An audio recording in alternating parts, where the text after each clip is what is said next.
Bueno, como saben, a pesar de que este es un año donde vamos a hablar de la familia, los primeros 3 domingos del año siempre hablamos de finanzas.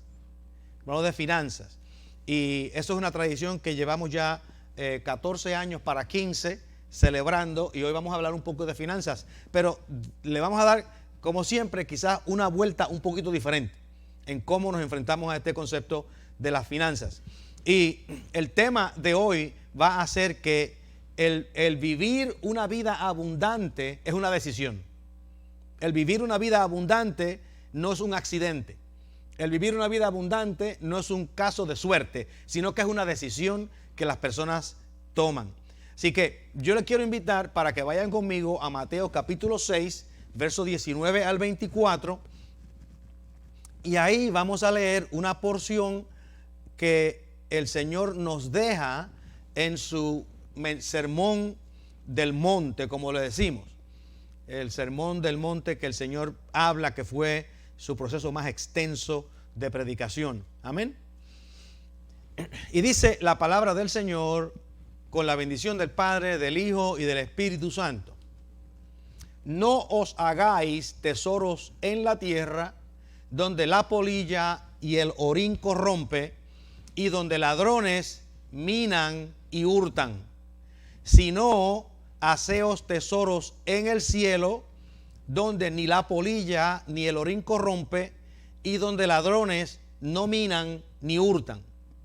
Porque donde esté vuestro tesoro, allí estará también vuestro corazón. La lámpara del cuerpo es el ojo. Así que si tu ojo es bueno, todo tu cuerpo estará lleno de luz. Pero si tu ojo es maligno, todo tu cuerpo estará en tinieblas. Así que si la luz en ti, que en ti hay, es tinieblas, ¿cuántas no serán las mismas tinieblas? Ninguno puede servir a dos señores, porque o aborrecerá al uno y amará al otro, o estimará al uno y menospreciará al otro. No podéis servir a Dios y a las riquezas. Oramos.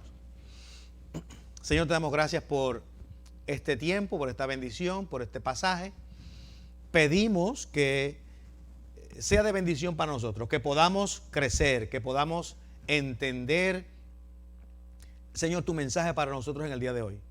Danos guianza a través de nuestra conversación, y que al salir de aquí en esta mañana hayamos aprendido algo nuevo o hayamos refrescado algo que ya sabíamos. En el nombre de Jesús. Amén, amén. Bueno, en este capítulo, o en estos capítulos 5, 6 y 7, Mateo nos narra el mensaje de predicación más largo que Cristo da cuando estaba aquí en la tierra. Y este mensaje que el Señor nos da es un mensaje que prácticamente toca todo aspecto de la vida humana. Todos los aspectos de la vida humana están tocados en este mensaje del Señor, comenzando en el capítulo 5. Déjenme darle más o menos una idea de lo que el Señor está hablando, comenzando en el capítulo 5, que no tiene que estar relacionado con lo que estamos diciendo hoy, porque habla de cómo nosotros aprendemos a vivir. Pero hay algo bien importante que el Señor menciona, o que insiste en la forma en que Él habla, sin necesariamente decirnos directamente qué es lo que está diciendo. Entonces, es bien importante cómo esto ocurre. Empezando en Mateo capítulo 5, verso 2 al 12, nosotros tenemos lo que se llaman the Beatitudes, ¿verdad? Que se llaman esas bendiciones que el Señor da. Él habla de estas Beatitudes, él habla de estas bendiciones, y él comienza a decir, bendecidos son aquellos que, y comienza a hablar diferentes formas acerca de cómo estas bendiciones están funcionando para las diferentes personas. Algo bien importante es que él comienza, y nosotros comenzamos a oír este mensaje, y la mayor parte de las veces lo entendemos como que el Señor nos está dando alguna descripción o sugerencia de cómo uno puede acercarse a la vida, o tener una idea de cómo uno acercarse a la vida. Eso es cierto, son sugerencias buenas que el Señor nos da. Sin embargo, yo pienso que Él nos está dando una prescripción a la conciencia en las bienaventuranzas. Bienaventurados son los pobres, o bienaventurados son los mansos. Él nos está dando a nosotros un mensaje a la conciencia. Los pobres en espíritu, los mansos, los que son humildes. Y entonces él está diciendo, nosotros debemos de perseguir ese tipo de calidad o cualidad de carácter. Así que el Señor comienza a hablar con las bienaventuranzas y comienza a darnos estas bendiciones, pero Él no nos está diciendo, si ustedes hacen esto sería bueno. Él está revelando cómo el carácter de Dios nos diseña para que nosotros podamos vivir de acuerdo al carácter de Dios. Bienaventurados los mansos, bienaventurados los pobres en espíritu, etc. Así que cuando el Señor habla esta palabra, dice la palabra de bienaventuranza o de bendición, Él está diciendo, cuando funcionamos, andamos y vivimos practicando estas cualidades, estamos agradando a Dios y estamos dentro del carácter de Dios. Que son cosas que a veces nosotros leemos, pero no nos damos cuenta porque hablamos de ser espirituales, sin embargo, no entendemos que el ser espiritual es ser pobre de espíritu. No entendemos que el ser espiritual es ser humildes. No entendemos que el ser espiritual es bendecir a los demás. No entendemos que el ser espiritual es cuidar a los demás. No entendemos que el ser espiritual es humillarnos delante de la presencia del Señor. Y el Señor nos está diciendo, cuando practicamos estas actitudes, estamos viviendo de acuerdo al carácter de Dios. Y a veces las personas creen que ser espiritual es orar mucho, ayunar mucho y correr en la iglesia. Eso lo cree mucha gente. Ayunamos, gritamos, mientras más gritamos, mejor. Pero el Señor no dijo nada de gritar en este pasaje. Dijo, bienaventurados los pobres en espíritu. Amén. Así que empezamos a practicar esas cosas. Continúa el Señor hablando y dice que nosotros somos la sal de la tierra. Somos la sal de la tierra. En esta sección el Señor va a hacer un énfasis a la verdadera naturaleza del cristiano que ha sido transformado. Somos la sal de la tierra. Y él dice, ¿y si la sal perdiera su sazón? ¿Con qué sería salada la comida? ¿Con qué sería salada la gente? ¿Con qué las cosas recibirían sabor? Quiere decir que el Señor nos dice que nosotros los cristianos somos los que le damos sabor al mundo. Somos los que impactamos el cómo el mundo digiere la palabra del Señor. Quiere decir que nuestras vidas hacen la palabra de Dios, el mensaje de Dios, comible para el mundo. Hacen que el mundo diga, sabe lo suficientemente bueno como para que yo participe de ese mismo manjar. Nuestras vidas es lo que hace que eso ocurra. Y cada uno de nosotros debemos entender que el Señor nos está diciendo, tenemos que tomar una actitud de esta forma. Más adelante el Señor habla, y habla inclusive hasta de la ley. Dice que Él vino a cumplir la ley. Y nosotros a veces pensamos que Él vino a cumplir la ley y la gente habla, y yo lo he oído y lo he leído, que el Señor vino a cumplir la ley fue que Él vino a someterse a la ley de Moisés. No. Como yo le he dicho a ustedes 1.000.000 de veces, quizás no tantas, pero más o menos, le he dicho muchas veces, cuando el Señor viene a cumplir la ley, lo que Él viene a hacer es a que la ley sea llegada a su último término. El cumplir una cosa significa el concluirlo. Se cumplió, se concluyó. Se cumplió, se realizó. Se cumplió, se satisfacieron sus requisitos. Eso es lo que cumplir quiere decir. Se satisfacieron sus requisitos. Por eso fue que cuando el Señor estaba en la cruz, a punto de morir, dijo, consumado es. Porque Él llenó los requisitos de la ley, que el requisito de la ley era que debía de morir uno inocente por los pecados de los culpables. Ese es el requisito de la ley. O sea, cuando el Señor vino a cumplir la ley, no fue que Él vino a guardar el sábado, a ayunar 7 veces a la semana, nada de eso. Eso es lo que mucha gente cree para introducir el judaísmo dentro de la iglesia, adulterar y corromper el mensaje del evangelio. Y hay mucha gente en el día de hoy que están de esa forma. Hay mucha gente que están celebrando hasta las fiestas judías y qué sé yo cuántas cosas. Y eso no fue lo que el Señor estaba diciendo. Más adelante en el capítulo 6, moviéndonos ya cerca de donde leímos hoy, el Señor nos da lo que nosotros llamamos la oración, esa oración que el Señor hace. El Señor va a hacer su oración. Y en esa oración Él va a hablar de algo bien interesante. Cuando Él ora, Él ora para que nosotros aprendamos a orar. Acuérdense como dice el texto. ¿Se acuerdan que el texto, los discípulos dicen, Señor, enséñanos a orar? ¿Cómo debemos orar? Y el Señor dice, cuando ustedes oren, oren así. Padre nuestro que estás en los cielos. Nosotros llamamos el Padre nuestro en español. Padre nuestro que estás en los cielos. Y entonces comienza a orar. Y a veces nosotros tomamos esta oración y la repetimos. Es una buena oración, sin duda. Y la repetimos en diferentes eventos, en bodas, en servicios especiales, se repite el Padre Nuestro. Vamos a repetir el Padre Nuestro. Tenemos himnos dedicados al Padre Nuestro. Algo muy importante. Pero déjenme decir un secreto. Ustedes saben o no saben, una pregunta. Ustedes saben que el Padre Nuestro no es una oración. ¿Cuántos de ustedes sabían eso? Todos los que lo sabían, levanten las manos, brinquen para arriba y corren por el edificio. Ninguno. El Padre Nuestro no es una oración. El Padre Nuestro es, como se dice en inglés, un template. ¿Sabe lo que es un template? Un modelo.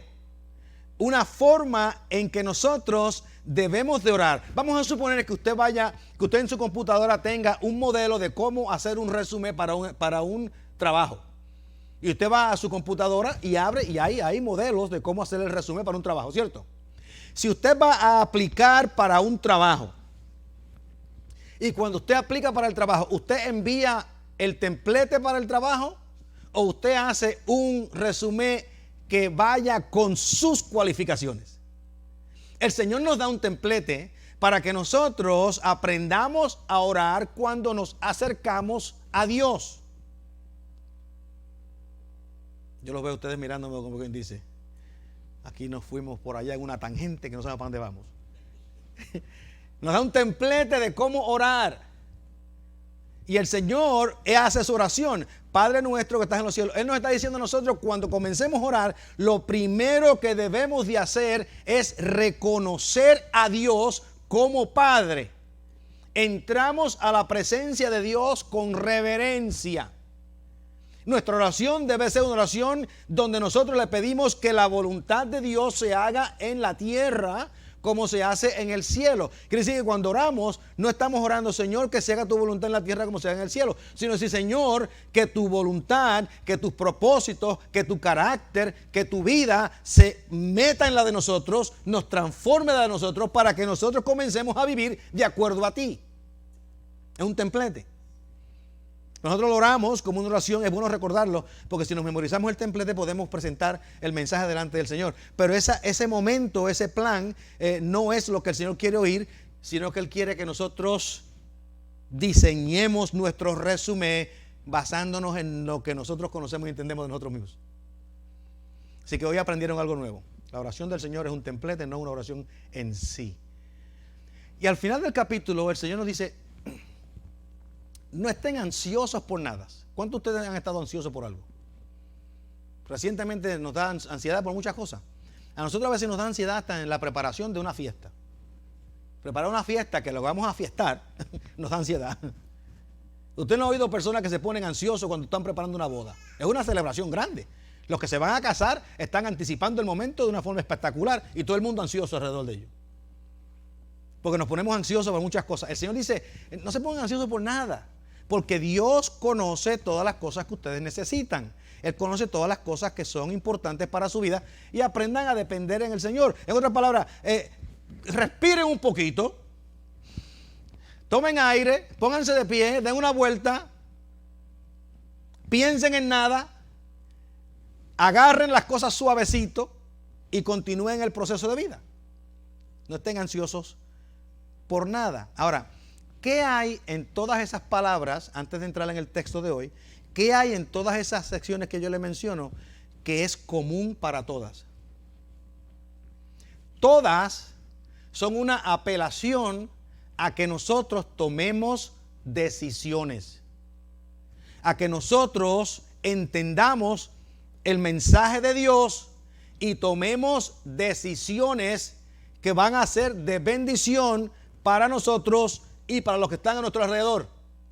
Esa palabra que dice, bienaventurados los que son mansos o bienaventurados los pobres de espíritu, Él nos está diciendo, debemos de practicar el ser mansos, debemos de practicar el ser humildes. Si no, el Señor no nos está diciendo que nosotros nacimos humildes. Él no nos está diciendo que nosotros nacimos mansos. Él nos está diciendo que debemos de practicar el ser mansos. Si nosotros no sabemos lo que es el ser pobre en espíritu, debemos de buscar una definición de lo que eso significa para empezar a decir, yo quiero comenzar a vivir de esa manera. Y nosotros tenemos que empezar a entender el mensaje del Evangelio de esa forma. Si el Señor dice que nosotros somos la sal de la tierra, en otras palabras, nuestra vida, nuestra actitud, nuestra andanza, nuestro conversar es lo que hace al mundo sentirse atraído al mensaje del Evangelio. Nosotros que decimos ser cristianos debemos decir qué debo de ser yo para darle sazón al mensaje de la palabra del Señor con mi vida. No es decir frases como algunas personas dicen, yo soy así y al que no le guste, que se vaya, usted se va para allá.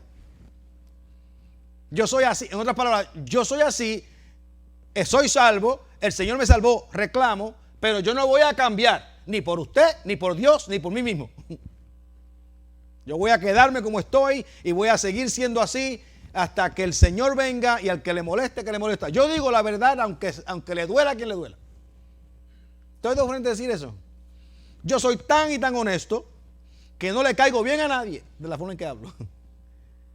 Bueno, eso no es necesariamente honestidad. Tienes que definir las palabras, porque estamos hablando de cosas que no son reales. Entonces el Señor nos está hablando de que su palabra es vida, su palabra es bendición. Ahora, si nosotros tenemos que tomar decisiones, en cómo vivimos, cómo andamos, cómo nos comunicamos, cómo nos relacionamos con otras personas, también tenemos que tomar decisiones en cómo aprendemos a vivir una vida abundante. Óigame, usted no puede vivir una vida abundante, ya sea financieramente, espiritualmente o emocionalmente, si usted anda con enemistades con todo el mundo que usted ve. O sea, no es una vida abundante. Usted puede querer tener enemigos. Usted puede querer vivir solo, individualizado y morir en una montaña solo que nadie lo descubra hasta 7 meses después que falleció. Puede que esa sea su opción, pero esa no es una vida abundante. Esa es la vida suya, usted puede vivirla como usted quiera, pero esa no es la vida abundante. El Señor lo que quiere de nosotros es que aprendamos a vivir esa vida y eso requiere que se haga una decisión. Que se haga una decisión de parte de nosotros en cómo vamos a vivir con relación a otras personas. Usted sabe que la mayor parte de nosotros quisiéramos oír estas palabras de parte del Señor cuando llegamos al cielo o cuando entremos en la eternidad. Bien hecho, buen siervo y fiel. Eso es lo que queremos oír. Bien hecho, buen siervo y fiel. Pero ustedes saben que esa frase es lo que se llama un trofeo de participación. ¿Sabe lo que es un trofeo de participación? Un trofeo de participación es que si usted juega en el equipo de fútbol o juega en el equipo de béisbol, aunque no haya hecho nada, como estuvo ahí le van a dar un trofeo de todas maneras. Eso es un trofeo de participación. Cuando yo estaba jugando béisbol cuando muchacho, si yo no hacía nada, si yo no me ganaba el campeonato o si yo no me ganaba de jonrón, a mí no me daban nada. Jugué en el equipo, ¿a quién le importa? Pero en estos días todo el mundo recibe un trofeo de participación. Cuando usted vaya al cielo y oiga las palabras, bien hecho, buen siervo y fiel, ese es el trofeo de participación. Porque usted está en el cielo no por su propio esfuerzo, sino porque Cristo murió por usted, le limpió los pecados y lo llevó al cielo y usted decidió no convertirse en un hereje y entonces por eso el Señor le dice, bien hecho. Entró al cielo. Pero eso es lo que mucha gente quiere. Yo no quiero ser así. Yo quiero que cuando yo vaya al cielo, el Señor diga, bien hecho, buen siervo, porque hiciste aquello, hiciste lo otro, bendeciste a tanta gente, bendeciste a otra gente. Es más, ven acá, siéntate aquí al lado mío porque vamos a tener una fiesta. Y yo quiero estar mirando mientras todo el mundo está recibiendo el trofeito de participación.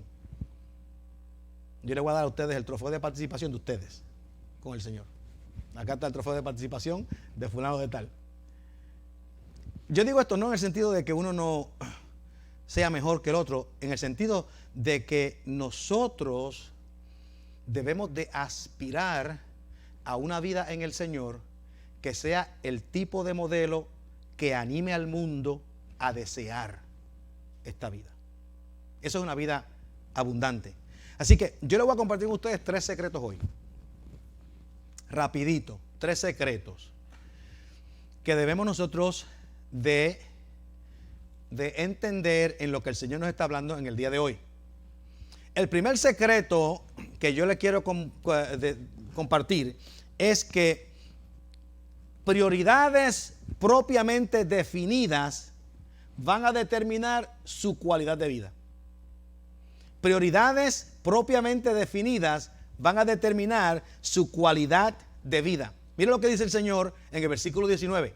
No os hagáis tesoros en la tierra, donde la polilla y el orín corrompen y donde los ladrones minan y hurtan. Fíjense lo que el Señor nos está diciendo.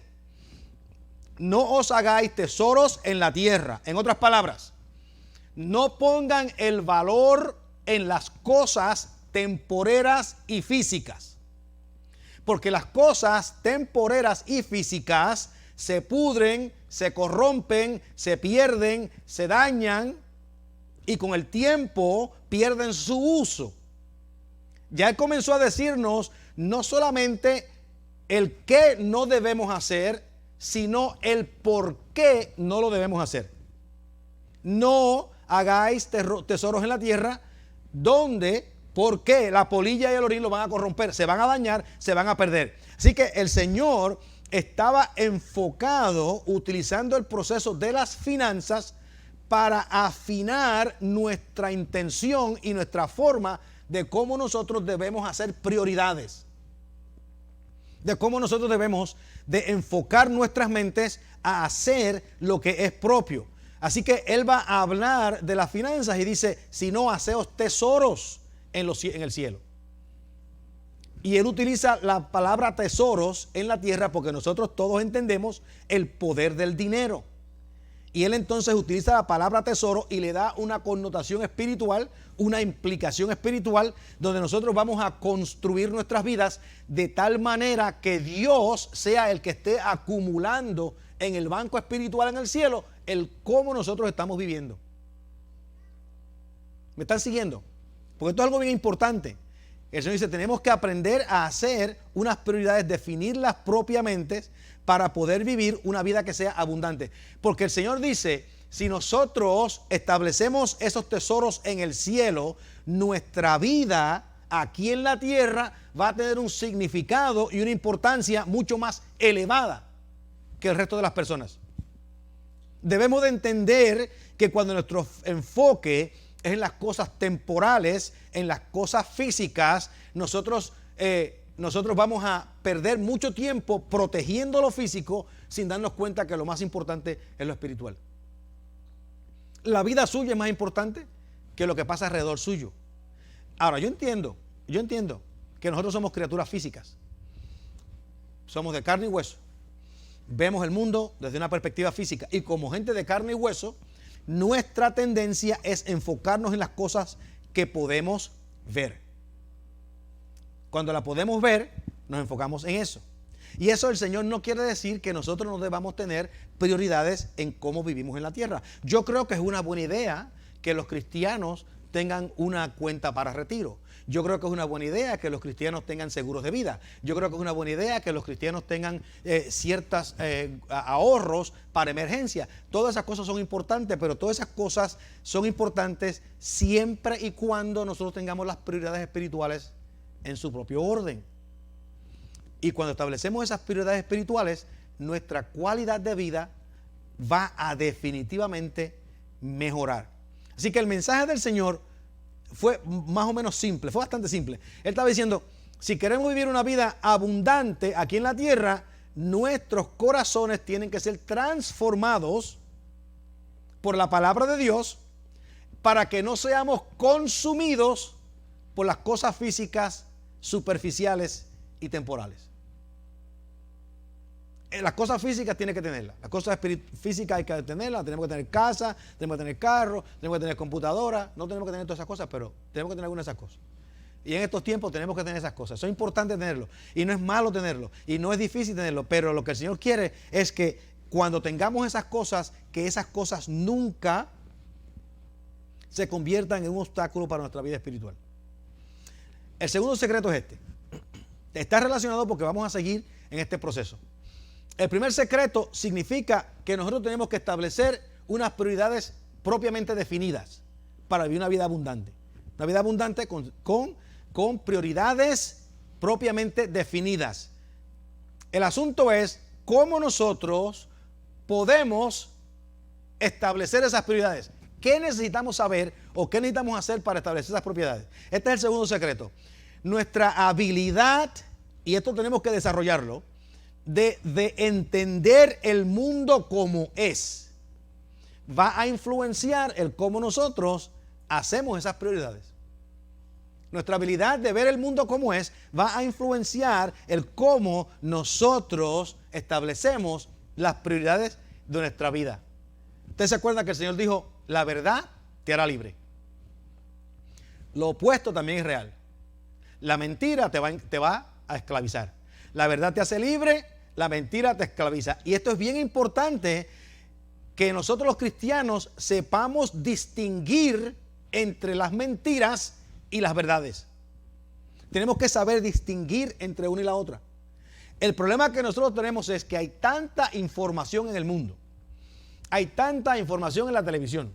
Hay tanta información donde quiera que nos metemos, que a veces es casi imposible distinguir la verdad de la mentira.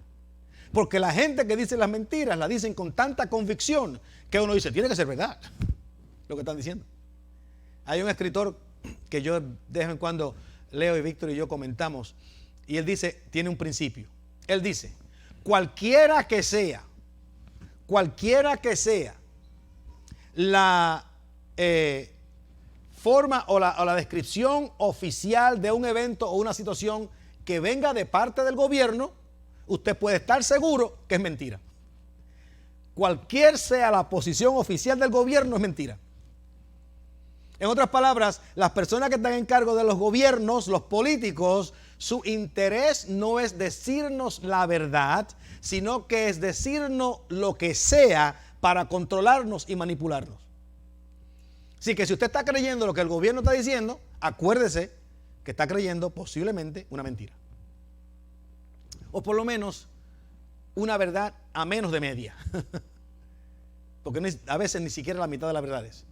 Así que nosotros tenemos que, ¿cómo nosotros aprendemos a entender y a ver el mundo? Mira lo que dice el Señor, aquí en el versículo 22. Bien interesante. Dice, la lámpara del cuerpo es el ojo. Usted sabe lo que es una lámpara, ¿verdad? Una lámpara es algo que alumbra y nos ayuda a ver en la oscuridad. La lámpara del cuerpo es el ojo. Quiere decir que si nosotros tenemos un buen ojo, un ojo bueno, dice el Señor, todo el cuerpo estará lleno de luz. Pero si tienes un ojo maligno, todo tu cuerpo estará en tinieblas. Es como decir, usted en su casa tiene una bombilla que está dañada, esa bombilla no le va a dar luz en su casa. Quiere decir que si la bombilla está mala, usted va a estar en tinieblas.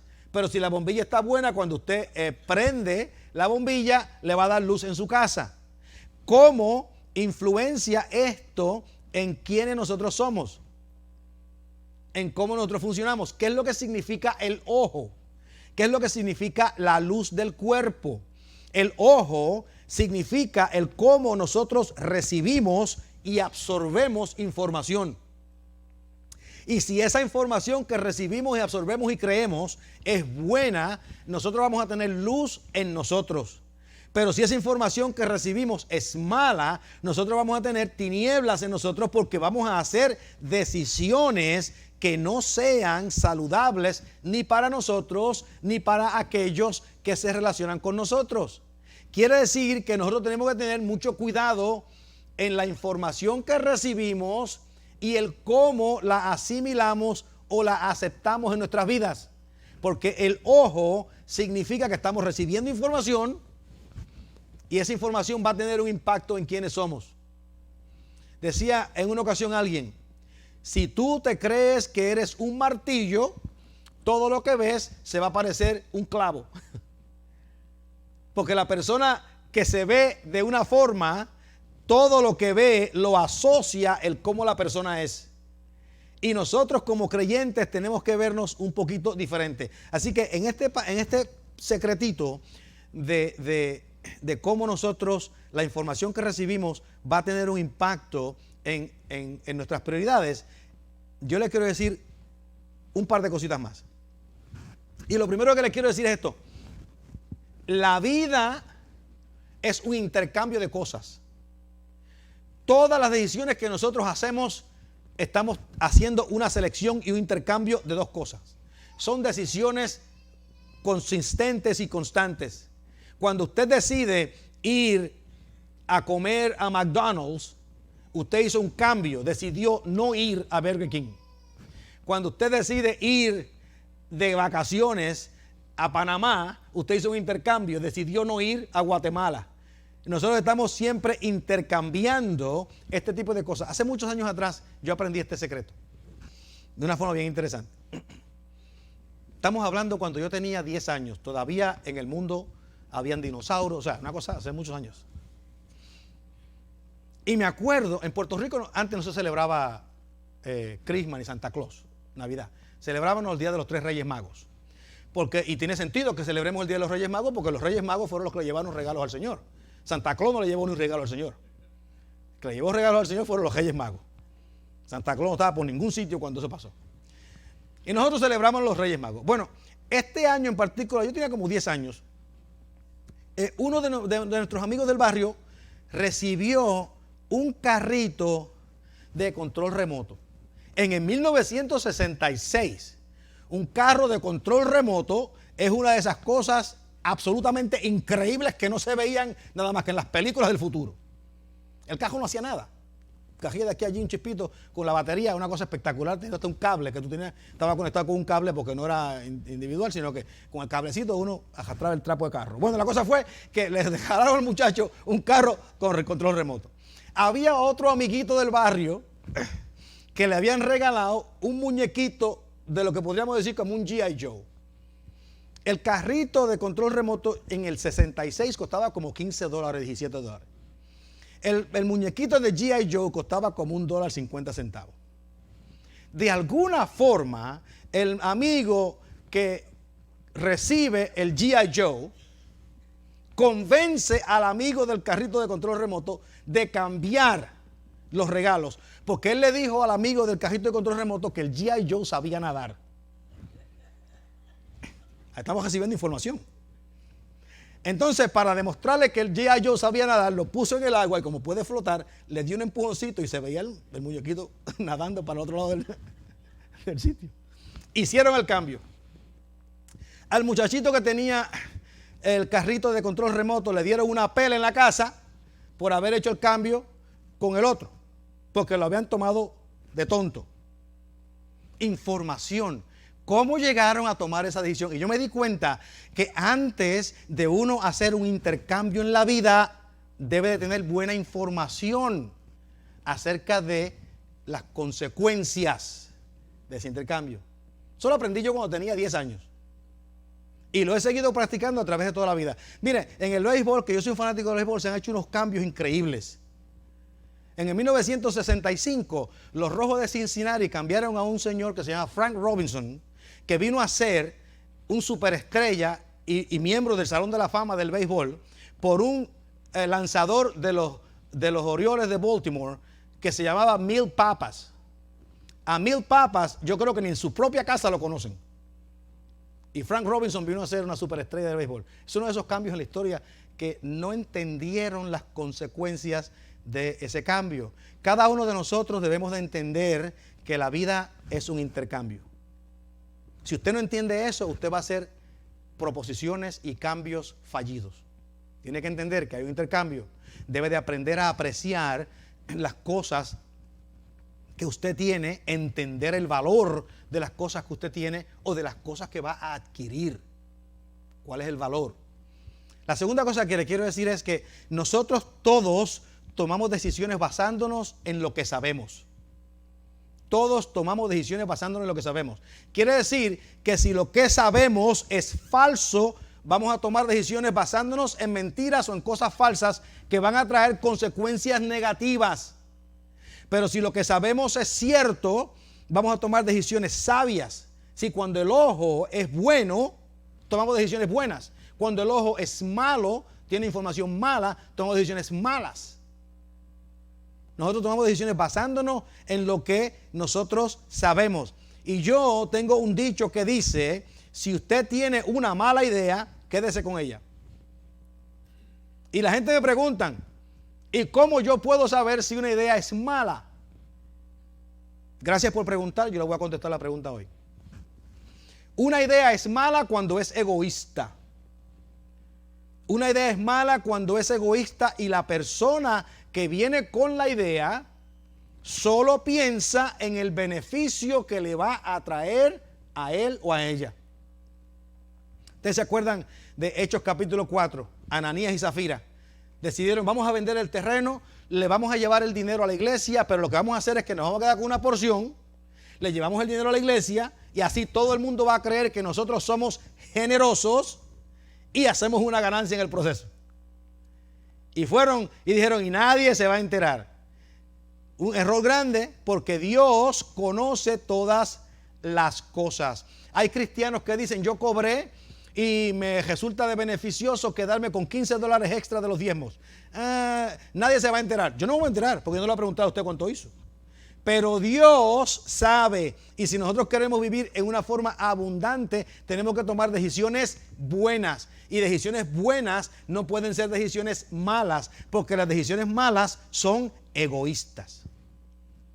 Hay otra categoría que ayuda a las decisiones malas.